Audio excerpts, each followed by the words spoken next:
வாழ்க வையகம், வாழ்க வையகம், வாழ்க வளமுடன்.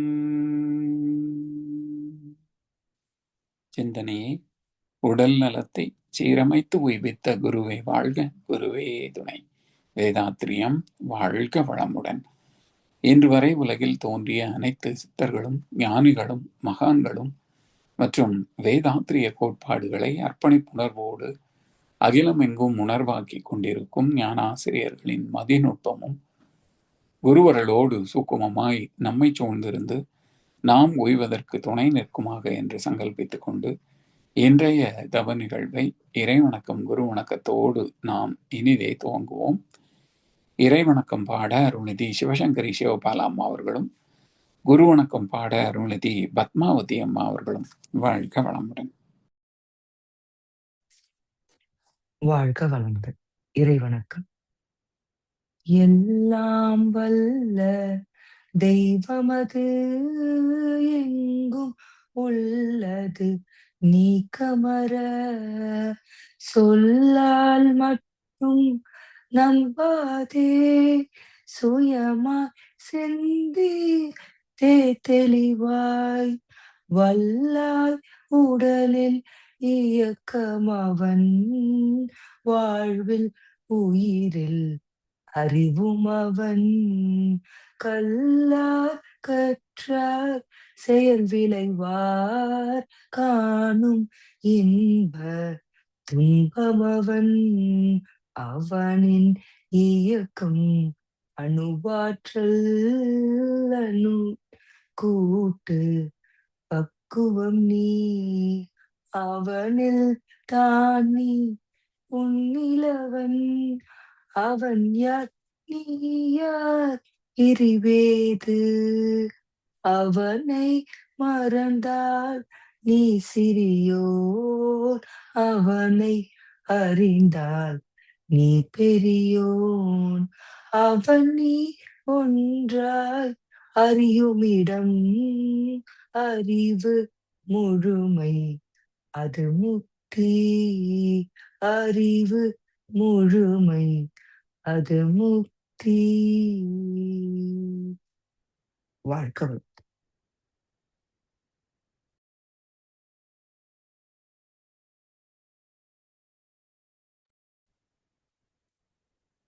குரு வணக்கம் பாட அருள்நிதி பத்மாவதி அம்மாவை கூப்பிட்டுருந்தோம்.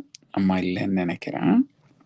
அருள்நிதி நீமா சுரேஷ்குமார் அம்மா பாடுறீங்களா?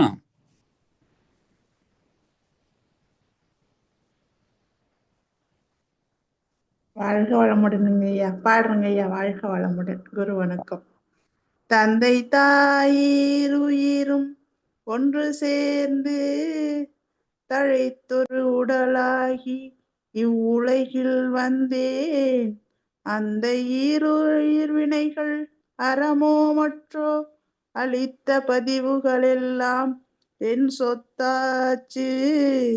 இந்த அரும் பிறவியில் முன்வினை அறுத்து எல்லையில்லாமை பொருளை அடைவதற்கு வந்த ஒரு உயிரின் சேர்க்கை. குரு திருவடியை வணங்கி வாழ்த்தி வாழ்வோம்.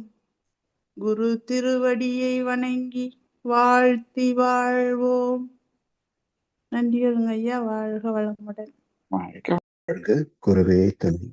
வேதாத்திரியம் வாழ்க வளமுடன்.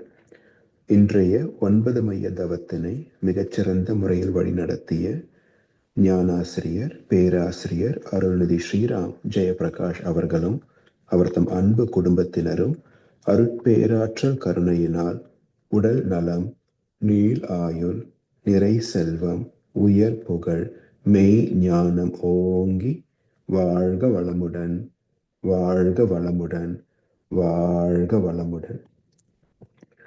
தொடர்ந்து ஞானமும் வாழ்வும் கவிதை தொகுப்பிலிருந்து இன்றைய கவிக்கு வழக்கம் வழங்கிட மூத்த பேராசிரியர் ஞானாசிரியர் அருள்நிதி பழனிசாமி வேலுச்சாமி ஐயா அவர்களை அன்போடு அழைத்து அமைவோம். வாழ்க வளமுடன் ஐயா. வாழ்க வளமுடன் ஐயா. வாழ்க வையகம், வாழ்க வையகம், வாழ்க வளமுடன்.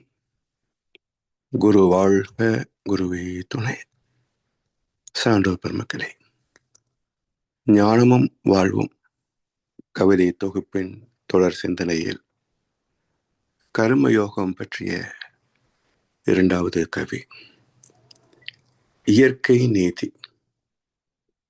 ஊழ்வினையாம் கருவமைப்பு பதிவும் பின்னும் உருவெடுத்த பின்வினைகள் பதிவும் கூடி வாழ்வினிலே ஒவ்வொருவர் தன்மையாக வளம் பெற்று தேவை சூழ்நிலைகற்கேற்ப தாழ்வு உயர்வு எனும் எண்ணம் செய்கையாக தழைக்கும் புகுவினை என்ற எழுச்சி ஈதே.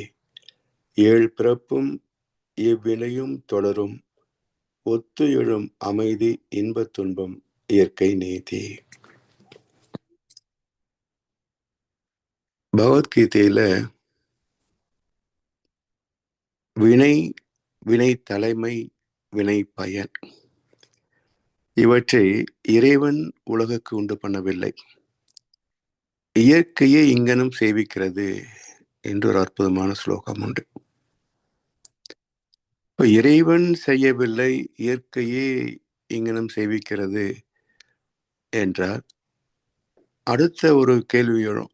அப்படி என்றால் இறைவன் வேறு இயற்கை வேறா என்ற ஒரு கேள்வி வரும். அப்ப இயற்கை என்பது என்ன? பொதுவாக மக்கள் மனதிலே உள்ள கருத்து, இயற்கை என்றால் காடு மலைகள், இயற்கை காட்சிகள், இப்படித்தானே எண்ணம் வைத்திருக்கின்றோம். இதையும் கடந்த ஒரு கருத்து உண்டா? இயற்கை என்ற சொல்லுக்கு இந்த பொதுவான புரிதலை கடந்து ஒரு உட்பொருள் உண்டா என்று பார்க்கின்ற போது, இயல்புக்கத்தால் இயங்குகின்ற அனைத்தும் உள்ள இடம் இயற்கை என்றொரு கருத்தை சொல்லலாம். இயல்புக்கத்தால் இயங்குகின்ற அனைத்தும் உள்ள இடம் இயற்கை. அப்ப இயல்பொக்கம் என்பதுதானே முதல் விதி. இறைநிலையில் இருந்து துகள் பின்னப்பட்ட போதே விதியும் பிறந்ததல்லவா? அப்ப அந்த இயல்பொக்க விதியினால் தானே இயக்கம் பிறந்தது. பிறகு கூடிய போது இயற்கை விதியாக மேன்மை பெறுகிறது. எனவே இயல்பொக்க விதி இல்லை என்று சொன்னால், இயற்கை விதியிலே கூட ஒன்று இன்னொன்றோடு இணைகின்ற போது அதற்கு ஏற்ற ஒரு தன்மாற்றம், தரமாற்றம், இவை எல்லாம் பரிணாமமாக வந்திருக்க முடியாது அல்லவா? அதனால் மனிதன் வரைக்கும் இயல்பொக்கம் என்பது என்ன? இந்தியாவில் மல்லிப்பூ இட்லி கிடைக்கும், இங்கே அமெரிக்கா கனடாவில் எங்கே மல்லிப்பூ இட்லி தேட முடியும்? அதற்காக பட்னி கடந்து போயிட முடியுமா? அப்போ இங்கே என்ன கிடைக்குதோ அதை சாப்பிடுகிறோம் இல்லையா? இது போல வீட்டில் இருந்தால் ஒரு நாளைக்கு இட்லி கெட்டி ஆகிட்டாலும் கூட என்ன இட்லி பண்ணி வச்சிருக்கிறேன் என்று சொல்லி அதை தவிர்ப்பது உண்டு. இதுதான் இயல்பொக்க விதி. ஒன்று கிடைக்காது என்கின்ற போது கிடைப்பதை வைத்து சமாளித்துக் கொள்ளக்கூடிய தன்மை. இது எங்கே பிறந்தது? இறை துகளிலேயே பிறந்த விதி இயல்பொக்க விதி. எனவே இந்த உலகம் என்ற பிரபஞ்சம் முழுவதுமே இயல்பொக்க விதியால் தான் அதது ஒத்து உதவி வாழ்ந்து கொண்டிருக்கின்றது, இயங்கிக் கொண்டிருக்கிறது. அதனால் இயற்கை என்பது இந்த பிரபஞ்சம். சரி, இந்த பிரபஞ்சத்திற்கு அப்பால் இதற்கு மூலப்பொருளாக இருப்பது சுத்தவேலி. அப்போ வினை, வினை தலைமை, வினை பயன் இவற்றை இறைவன் உலகுக்கு உண்டு பண்ணவில்லை. அதை நாம் பல முறை சிந்தனைக்கு எடுத்துக்கொள்கிறோம். உணராத தெய்வம், உணர்கின்ற தெய்வம். தெய்வத்தை இரண்டாக புரிந்து கொள்ளணும். சுத்த வெளி என்பது எதையுமே உணர்ந்து கொள்ள முடியாத நிலையில் இருக்கின்ற தெய்வம். அனைத்திற்கும் அதுதான் மூலம் என்றாலும் நான் தான் மூலம் என்று அதுக்கு தெரியாது, உணர முடியாது. தனக்குள் தான் இந்த பிரபஞ்சம் இயங்குகிறது என்பதே அந்த சுத்தவெளிக்கு தெரியாது. அதனால் வினை, வினை பயன், வினை தலைமை இவற்றை இறைவன் உண்டு பண்ண முடியாது. பிறகு எங்கே பிறந்தது? இயக்கம் பிறந்த போது விதியும் பிறந்தது. இரண்டும் முதல்ல எது என்று சொல்ல முடியாது, இரண்டும் இணைந்தே பிறந்தது. இயக்கமும் விதியும் இணைந்தே பிறந்தது. அது உள்ள இடம் இந்த உலகம், பிரபஞ்சம். அதனால் இயக்கமும் விதியும் அந்த இயக்கத்திற்கான பயன் விதியின்படி என்னது என்பதும் இந்த உலகத்தில் மட்டுமே நிகழ்கின்ற செயல் விளைவு விதி, கூறுதல் அறம். அப்ப இங்கே இந்த செயலுக்கு இந்த விளைவு என்பது எதை நிச்சயிக்கிறது? பஞ்சபூதங்களிலே பேட்டர்ன், பிரிசிஷன், ரெகுலாரிட்டி. அறிவே அதாவது இயக்கத்திற்கு தகுந்தாற் போல விளைவை தந்து விடுகிறது. ஜீவன்களிலே அதே விதிதான் அதனுடைய செயலுக்கு தக்க விளைவை தந்து விடுகிறது. ஜீவன்களிலே உச்சகட்டமாக வந்த மனிதன், இவனுடைய செயலுக்கும் தகுந்த விளைவை அதே இயற்கை விதி தந்து விடுகிறது, கூறுதல் அறமாக. எனவே இயற்கை நீதி என்பது தி லா ஆஃப் நேச்சர் என்று சொல்கின்றோமே, இயற்கை சட்டம், அது பஞ்சபூதங்களிலே வெளிப்படுகின்ற விதிக்கு இயற்கை சட்டம் என்றும், நாம் விரும்பி ஒன்றை செய்கிறோம் இல்லையா, செயல்.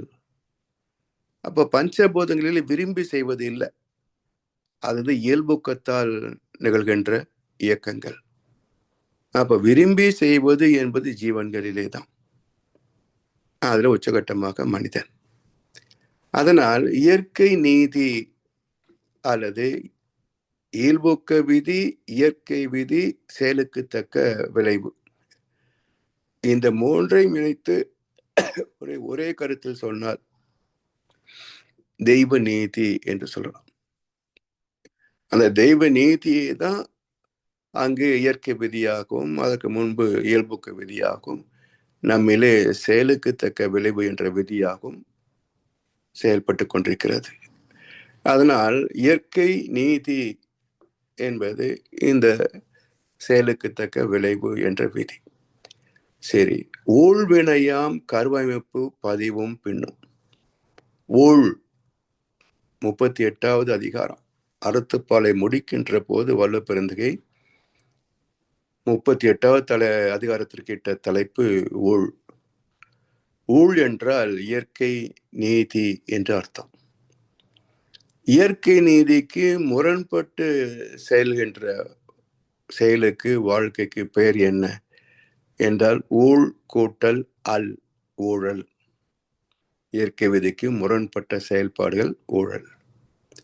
எனவே ஊழ்வினையாம் கருவமைப்பு பதிவும், ஊழ்வினையாம் கருவமைப்பு பதிவு, இந்த இயற்கை விதியினாலே பதிவு ஏற்பட்டது. இப்போ பதிவு பஞ்சபூதங்களிலும் உண்டு என்றாலும் அந்த பதிவு என்ன? இந்த ரசாயனத்திற்கு இந்த தன்மை, இந்த விளைவு, அதான். அதை பதிவு என்று பிரித்து கூட நாம் பார்க்க முடியாது. ஆனாலும் இந்த காந்த தத்துவத்தின் அடிப்படையில் அங்கேயும் பதிவு உண்டு. ஆனால் அது ஜீவன்களில் உள்ள பதிவுகளை போல அல்ல, அது உணர முடியாத நிலையிலே ஏற்படுகின்ற பதிவு. ஜீவன்களிலே வாழ்க்கை அனுபவங்கள் பதிகின்றன. இதுல இயற்கை விதிக்கு இணைந்ததும் உண்டு, முரண்பட்டதும் உண்டு. பஞ்சபூதங்களில் முரண்பாடு கிடையாது. ஜீவன்களிலே இயற்கை விதிக்கு உடன்பட்டது, முரண்பட்டது, 2 வகை உண்டு. அப்போ 5 வரைக்கும் உள்ள ஜீவராசிகளுக்கு உணவு உற்பத்தி செய்ய தெரியாத போது, தாவரங்களை சார்ந்து வாழ முடியாத போது, அது இன்னொரு ஜீவனை சார்ந்து வாழ்கிறது. அப்போ இந்த இடத்துல இயற்கை விதி மீறக்கூடிய ஒரு வாய்ப்பு ஏற்படுகிறது. அப்ப ஜீவன்கள் தன்னுடைய சர்வைவல், வாழ்வதற்கான தேவை உணவு, அப்ப அது எப்படியாவது பெற்றுத்தானே வாழ முடியும். அப்ப அடுத்த ஒரு உயிர் கொலைப்படுகிறது என்பதை சிந்திக்காமல் தான் வாழ்ந்தால் போதும் என்ற சுயநலம். So survival of the fittest. So எல்லா ஜீவன்களுக்கும் உயிர் வாழ வேண்டும் என்றுதான் உணர்வு இருக்கும். இதிலே வலியது வெல்கிறது, எளியது மரணிக்கிறது. இதுதான் இன்னும் வரைக்கும் மனிதர் வரைக்கும் நடக்குது. வலியவர்கள் எந்த பாவத்தை செய்தாலும் தண்டனை கிடையாது. எளியவர்கள் ஒன்வே டிராபிக்ல போனால் கூட போலீஸ்கார் உடனே கடமையை தவறாத போலீஸ்கார் பிடிச்சு ஃபைன் போட்டுருவார். எங்க இவ்வளவு கடமை உணர்வு இருக்கு, இந்த நாட்டில் இவ்வளவு நடக்குதுன்னு கேட்டா அதிகமா பேசாது என்பார். இப்படி வலியவர்களுக்கு ஒரு சட்டம், எளியவர்களுக்கு ஒரு சட்டம் இந்த உலகத்தில் உள்ள விதி. அதனால் ஊழ்வினையாம் கருவ அமைப்பு இயற்கைக்கு உடன்பட்ட முரண்பட்ட இரண்டு செயல்களும் காந்த கருமையத்தால் ஈர்த்து சுருக்கி இருப்பாக்கப்பட்டு விடுகிறது. அந்த இருப்பானதற்கு வெளிப்படுகின்ற மெச்சூரிட்டி டைம், முதிர்வு நேரம் வருகின்ற போது அதற்கு தகுந்த விளைவை இன்ப துன்பமாக தருகிறது. அப்போ தெய்வநீதிக்கு உடன்பட்ட செயலுக்கு விளைவு சுகபோகங்கள், முரண்பட்ட செயலுக்கு விளைவு துன்பங்கள். இப்படி ஊழ்வினையாம் கருவமைப்பு பதிவும் இதுவரைக்கும் கொண்டு வந்த, அதாவது பிரசவத்தின் வரைக்கும் கொண்டு வந்த முன்வினை பதிவு சஞ்சித கர்மா, பின்னும் உருவெடுத்த பின் வினைகள் பதிவும் கூடி, பின் உருவெடுத்த பின் செய்த பதிவுகள் தன் வினை பிரார்த்த கர்மம். இங்கே இந்த தத்துவ பேச்சாளர்களே ஸ்ரீதர் ஒருத்தர் இருக்கிறார். ஓரளவுக்கு தெளிவான கருத்துக்களை பேசக்கூடியவர் தான். அவர் கூட இந்த சமீபத்துல ஒரு இதுல பார்த்தேன், இந்த கர்ம வினைகள் என்பது சஞ்சிதம், மொத்த தொகுப்பு. அதுல குழந்தை பிறக்கின்றப்ப அதிலிருந்து கொஞ்சம் எடுத்து இங்க வச்சா அது பிராரப்தம் என்று சொல்றார். அப்ப எதை எடுத்து யார் வைப்பாங்க? பிறகு வாழ்க்கை போற செய்யக்கூடிய செயல்பாடுகள் இது ஆகாமியம் அப்படின்றார். அப்படின்னா ஃபியூச்சருக்கு ஒண்ணுமே இல்லையே, செய்கின்ற செயல் என்பதுக்கு இல்லையே. அப்ப பாஸ்ட் டென்ஸ், செய்து முடித்த செயல்களைத்தான் ரெண்டாக பிரிக்க முடியும். ஒன்று முன்வினை, இரண்டாவது தன்வினை, மூன்றாவது பின்வினை. இதுதானே பொருந்தும் கடந்த காலம், நிகழ்காலம், எதிர்காலம். ஸோ இப்படி முக்காலத்துக்கும் பொருத்தமானது என்று பார்க்கின்ற போது மகிழ்ச்சி சொல்லக்கூடிய கருத்து மிக அற்புதமாக தெளிவாக இருக்கிறது, அறிவுக்கு ஏற்புடையதாகவும் இருக்கிறது. அப்படி முன்வினை என்ற சஞ்சித கர்மா ஊழ்வினையாம் கருவமைப்பு பதிவும் பின்னும் உருவெடுத்த பின் வினைகள் பதிவும் இது தன்வினை பிராப்த கர்மா. இவை இரண்டும் கூடி வாழ்வினிலே ஒவ்வொருவர் தன்மையாக வளம் பெற்று, இந்த இரண்டடுக்கு வினை பதிவுகள் தானே ஜீவாத்மாவினுடைய மொத்த இருப்பு.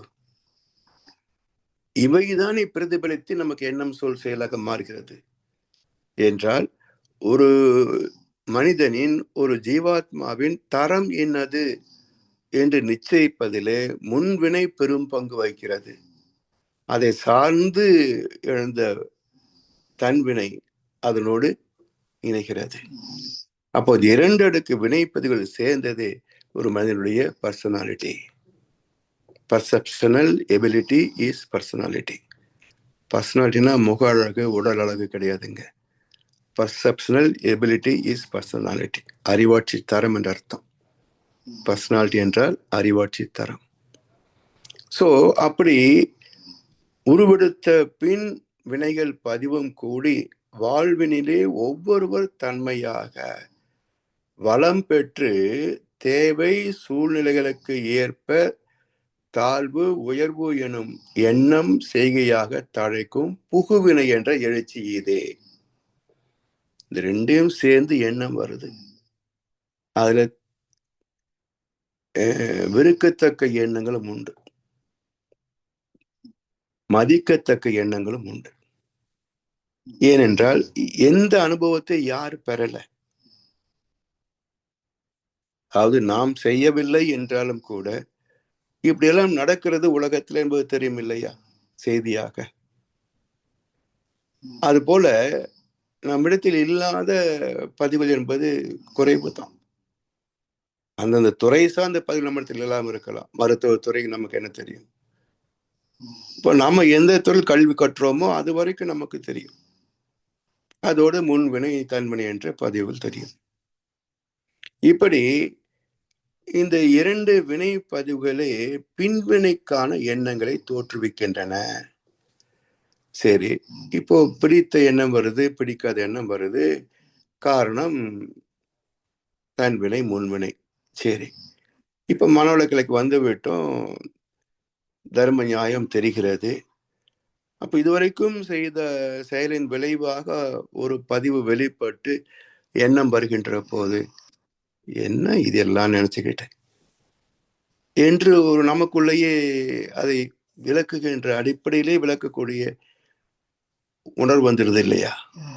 சோ இதற்கு முன்பு விரும்பி செய்த அதே செயல் இப்போது வேண்டாம் என்று மனமே விளக்கக்கூடிய அளவுக்கு மாற்றம் பெற்று விட்டோமே. அப்ப இந்த பயிற்சி நமக்கு கிடைக்கவில்லை என்றால் அந்த முன்வினையும் தன்வினை மட்டுமே செயலுக்கு வந்திருக்கும். இப்போ தெளிவு பெற்ற காரணத்தினால் இவற்றை திருத்தி அமைத்துக் கொள்கிறோம் இல்லையா? அதான் பின்வினையிலே நாம் எடுக்கின்ற மேன்மை, செய்யக்கூடிய மாற்றங்கள். எனவே முன்வினை தன்வினை மட்டுமே பின்வினையை ஏற்படுத்திவிட முடியாது. அங்கே இறைவன் நமக்கு அறிவு என்ற சிந்தனை திறனை தந்திருக்கின்றான். அப்ப சிந்தித்து பார்த்து செய்கையை மாத்து, தவறு சிறுசா இருக்கையில் திருத்திக்கோ, தெரிஞ்சும் தெரியாம நடந்திருந்தா அது திரும்பவும் வராம பார்த்துக்கோ. இவ்வளவுதான் அகத்தாய்வு. நாள்தோறும் செய்தவற்றை பயனை நீங்கள் நல்லுறக்கம் கொள்ளும் முன்னே கணித்துக் கொள்வீர். மீள்வதில்லை போயினவை, எனினும் நீயோ மேம்பட்டாய் அனுபவத்தில், அதுவே லாபம் என்றார் மகரிஷி. அப்ப இந்த அகத்தாய்வு செய்யவில்லை என்றால் மனித பிறப்புக்கு அர்த்தமில்லைங்கிற கவிஞர் வாலி. தவறு என்பது தவறை செய்வது, தப்பு என்பது தெரிந்து செய்வது. தவறு செய்தவன் திருந்த பார்க்கணும், தப்பு செய்தவன் வருந்தி ஆகணும். அப்படி திருந்தாத உள்ளங்கள் இருந்தன லாபம், வருந்தாத உருவங்கள் பிறந்தன லாபம் என்றார். சோ மனித பிறப்பு என்பது சப்ஜெக்ட் டு அமெண்ட்மெண்ட், மாற்றத்துக்கு உட்பட்டதுதான். வினை பதிவாம் சுமையை விடுத்து தூய்மை பெறவே, இதான பிறப்பின் நோக்கம். அப்ப அதை மறந்து கொண்டு வந்த வினை பதிவின் தாக்கத்திலேயே மேலும் மேலும் பாவங்களை கூட்டிக் கொண்டு போனார். இவன் பிறந்ததற்கும் வாழ்ந்ததற்கும் இறந்ததற்கும் என்ன அர்த்தம்? நாட்டுல பல பேர் செத்தா பரவாயில்லையேன்னு எதிர்பார்க்கிற அளவுக்குள்ள மக்களை துன்புறுத்துகிறார்கள். அதனால் இதெல்லாமே எண்ணங்களாக வருகின்ற போது தாழ்வு உயர்வு எனும் எண்ணம் செய்கையாக தழைக்கும் புகுவினை என்ற எழுச்சி இதே. ஏழு பிறப்பும் எவ்வினையும் தொடரும், ஒத்து எழும் அமைதி இன்ப துன்பம் இயற்கை நீதி. இதுவரைக்கும் இந்த தொடர் உண்டு என்றால் 140 ஆண்டுகள். 7 பிறப்போட முடிந்து போவதில்லை. ஒவ்வொரு பிறவியிலிருந்தும் அந்த செயல்கள் புதுப்பிக்கப்பட்டு கொண்டே போகின்றன அடுத்த பிறப்புக்கு. அப்போ இந்த வினை பதிவாம் சுமையை விடுத்து தூய்மை பெற்றால் மட்டுமே பிறவி தொடர் அறுபடும். இல்லை என்றால் ஒவ்வொரு செயலும் அங்கிருந்து மீண்டும் மீண்டும் மீண்டும் மீண்டும் புதுப்பிக்கப்பட்டு புதுப்பிக்கப்பட்டு இன்ஃபினைட், கணக்கில்லாமல் தொடர்ந்து போய்கொண்டே இருக்கும். ஆயிரக்கணக்கான ஆண்டுகள் ஆகியும் மனித சமுதாயம் இப்படியே இருப்பதற்கு காரணம் என்ன என்றால் இந்த தெய்வ நீதி பல பேருக்கு தெரியாது. இதுதான் வாழ்க்கை, இதுதான் பயணம் என்பது பலருக்கு தெரியாதுன்னு சொல்லல கண்ணதாசன், யாருக்கும் தெரியாதுன்னுட்டார். தெரிந்தவர்கள் ஞானிகள், தெரியாதவர்கள் மக்கள். அப்போ தெரிந்தவர்கள் ஞானம் பெற்று விடுகிறார்கள், தெரியாதவர்கள் மக்களாகவே வெறும் ஜடங்களாக தொடர்கிறார்கள். இப்படி ஏழ் பிறப்பும் எவ்வினையும் தொடரும் ஒத்து எழும் அமைதி இன்பத் துன்பம் இயற்கை நீதி. ஒத்து எழும் அமைதி இன்பம் துன்பம் இயற்கை நீதி. இங்கே பேரின்பத்தை மகிழ்ச்சி குறிப்பிடல. ஏன் என்றால் இந்த மூன்று தான் எல்லோரும் பெற்றிருக்கின்ற அனுபவங்கள், பெறக்கூடிய அனுபவங்கள். இன்பம் துன்பம் எல்லாருக்கும் இருக்கு, அமைதி இல்லையா? இப்போ தேர்தல் முடிஞ்சதெல்லாம் கிளம்பிட்டாங்கல்ல, ஊட்டி கொடைக்கானல் துபாயின்னு, ஓய்வுக்கு தானே. அங்க போய் அமைதியா இருந்தா பரவாயில்ல இல்லையா? அப்ப அமைதி எல்லோரும் தான் சில சமயங்களில் தூய்க்கிறாங்க. ஆனா அது பேரின்பமாகாது அல்லவா? எண்ணமற்ற ஒரு சிறு அமைதி என்பது ஒரு தற்காலிகமான இறைவன் தருகின்ற கொடை. இப்படிப்பட்ட வாழ்க்கைக்குத்தான் உன்னை அனுப்பினேன், நீ என்ன பண்ணிட்டு இருக்க? மாத்தி மாத்தி இன்பம் துன்பம் இன்பம் துன்பம்னு ஓட்டிட்டு இருக்கிறைய. இந்த அமைதி எப்படி இருக்கு? இது போல் நீடித்த ஒன்று, அதுக்கு பேர் பேரின்பம். அதை நாட வேண்டும் என்ற கருத்தை இறைவனை ஒவ்வொரு மனிதனுக்கும் எடுத்து காட்டுகின்றான். அதான் அமைதி நிலை, எண்ணம் அற்ற நிலை. இதுக்கு தவம் எடுத்துக்கணும் அவசியம் கிடையாது. தவம் எடுக்காத திருடர்கள் கொள்ளைக்காரர்களுக்கு கூட இந்த அமைதி வரும். அதுனா ஒரு ஃப்ராக்ஷன் ஆஃப் செகண்ட் அல்லது சில வினாடிகள் இருக்கும், அவ்வளவுதான்.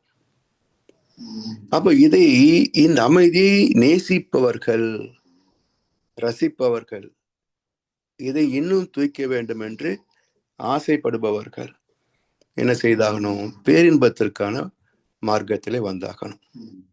அப்ப பேரின்பம் என்பது இறைவனுடைய தன்மை அல்லவா? அப்ப பதிவுகளால் நாம் தூய்க்கக்கூடியது அமைதி இன்பம் துன்பம். இந்த பதிவிலே புண்ணியம் மிகுந்திருந்தால்,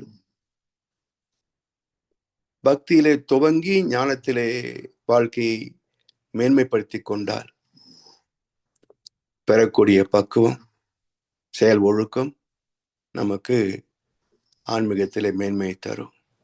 அப்ப இறை உணர்வு அனுபவத்தில் கிட்டும். அந்த பேரின்பமாக நாமும் மாறிவிடுகின்றோம். பேரறிவின் தரிசனத்திலே பேரின்பத்தை தூய்க்கிறோம். அந்த வகையிலே இந்த நான்கும் இயற்கையின் விதிப்படிதான். ஏன்னா பதிவுகள் புண்ணியமாக இல்லைன்னு சொன்னா பேரின்பத்திற்கான பாதையே திறக்காத. அப்ப அந்த வினை பதிவுகளின் சுமை குறைந்து பாவப்பதிகளின் தாக்கம் முற்றிலும் அழிந்து போகக்கூடிய நிலையிலே தான் நமக்கு உண்மையான குரு கிடைக்கிறார். அந்த ஆன்மீக பாதையிலே நாம் மிக மிக ஊக்கம் கொள்கிறோம். அதை தொடர்ந்து செய்ய வேண்டும் என்ற ஒரு உத்வேகம், மற்ற வாழ்க்கை அனுபவங்கள் எல்லாம் புறம் தள்ளி, இதுதான் எனது வாழ்க்கை பயணம், இதைவிட முக்கியமான ஒன்று இல்லை என்று அதை தேர்வு செய்து அதனோடு ஒன்று விடுகின்ற தன்மையெல்லாம் பாவப்பதிவு நீங்கி புண்ணியப்பதிவு மிகுந்தால் தானே கிடைக்கும்.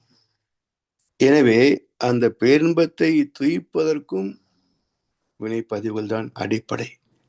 ஆனா இது உடலாலோ மனதாலோ தூக்கக்கூடிய பேரின்பம் அல்ல. புலன் அடங்கி மனம் ஒடுங்கி மனம் அற்ற நிலையில் அறிவே தூய்க்கின்ற பேரின்பம். அதனால் மகர்ஷி இந்த இடத்துல பேரின்பத்தை குறிக்கவில்லை, அமைதி இன்பத் துன்பம் இயற்கை நீதி என்று முடிக்கிறார். இப்படி இந்த இயற்கை நீதிப்படி கர்மயோகத்தை வாழ்க்கையாக கொள்வதற்கான ஒரு சாமியம் நம் கடமை, அறவாழ்வின் நாட்டத்தை சிறக்கட்டும் என்று சொல்லி வாய்ப்பளித்த செவிமடுத்த அனைவருக்கும் நன்றி பாராட்டி இந்த உரையை நிறைவு செய்கின்றோம். வாழ்கலமுடன் வாழ்கலமுடன் வாழ்க வையகம். வாழ்க வளமுடன் ஐயா. வாழ்கலமுடன் ஐயா. தொடர்ந்து மகான் கவிகள் சிறப்பான விளக்கங்கள், சீராக வழி நடத்தி கொண்டிருக்கும் மூத்த பேராசிரியர் ஞானாசிரியர் அருள்நிதி பழனிசாமி வேலுசாமி ஐயா அவர்களும் அவரது அன்பு குடும்பத்தினரும் அருட்பேராற்றல் கருணையினால் உடல் நலம், நீளாயுள், நிறை செல்வம், உயர் புகழ், மெய்ஞானம் ஓங்கி வாழ்க வளமுடன், வாழ்க வளமுடன், வாழ்க வளமுடன். நன்றிகள் ஐயா. நன்றி ஐயா. வாழ்க வளமுடன். அருமை. தொடர்ந்து பாடல்கள் பாடி நிறைவு செய்யும் தருணம். வேதாத்திரிய பாடல் பாட அருள்நிதி சுகந்தி இளையப்பன் அம்மா அவர்களும், பிரம்மஞான கவி பாட அருள்நிதி சூர்யா ஜெயமணி அம்மா அவர்களும், உலக நல வாழ்த்து பாட அருள்நிதி தமிழரசி ஆறுமுகம் அம்மா அவர்களும். வாழ்க வளமுடன். வாழ்க வளமுடன். வேதாத்திரிய பாடல். போரில்லா நல்லுலகம், பொருள் துறையில் சமநீதி, நேர்மையான நீதிமுறை, நில உலகுக்கோராட்சி, சீர் செய்த பண்பாடு, சிந்தனையோர் வழிவாழ்வு, சிறப்புணர்ந்த பெண்மதிப்பு, தெய்வ நீதி வழிவாழ்தல், தேர் திருவிழா தவிர்த்தல், சிறுவர்கட்கே விளையாட்டு, செயல் விளைவு உணர்கல்வி, சீர்காந்த நிலை விளக்கம், பார் முழுதும் உணவு நீர் பொதுவாக்கல், பல மதங்கள் பல பழக்கம் ஒழித்து உண்மை ஒன்றை தேர்ந்தெடுதல். வாழ்க வளமுடன். வாய்ப்பு நன்றி. வாழ்க வையகம், வாழ்க வையகம், வாழ்க வளமுடன். பிரம்மஞான கவி. இறைவெளியே தன்னிருக்க சூழ்ந்தெழுத்தும் ஆற்றல், இதன் திணிவு மடிப்பு வில சுழலும் நுண்விண்ணாம், நிறைவெளியில் விண் சுழல நெருக்குகின்ற உரசல், நிலைவெளியில் எழுப்புகின்ற நேரலைகள் காந்தமாம், மறைபொருளாம் காந்தம் தன் மாத்திரைகள் ஐவகை, மழைக்காதீர் விண்கூட்டம் மாபூதம் ஐந்துமாம், முறையாய காந்த அலை மனமாம் உயிர் உடல்களில் மதி உயர்ந்து உண்மை பெற பிரம்ம ஞானமாம், பிரம்ம ஞானமாம். நன்றி. வாழ்க வளமுடன் ஐயா. உலக நல வாழ்த்து. உலகமெல்லாம் பருவமழை ஒத்தபடி பெய்யட்டும், உழவரெல்லாம் தானியத்தை உவப்புடனே பெருக்கட்டும், பல தொழில்கள் புரிகின்ற பாட்டாளி உயரட்டும், பகுத்துணர்வில் தொகுத்துணர்வு பண்பாட்டை உயர்த்தட்டும், கலகங்கள் போட்டி பகை கடந்தாட்சி நடக்கட்டும், கல்லாமை கடன் வறுமை கலங்கங்கள் மறையட்டும், நலவாழ்வை அளிக்கும் மெய் ஞான ஒளி வீசட்டும், நம் கடமை அறவாழ்வின் நாட்டத்தே சிறக்கட்டும், நம் கடமை அறவாழ்வின் நாட்டத்தே சிறக்கட்டும். வாழ்க வையகம், வாழ்க வையகம், வாழ்க வளமுடன். நன்றிகள் ஐயா. வாழ்க வளமுடன்.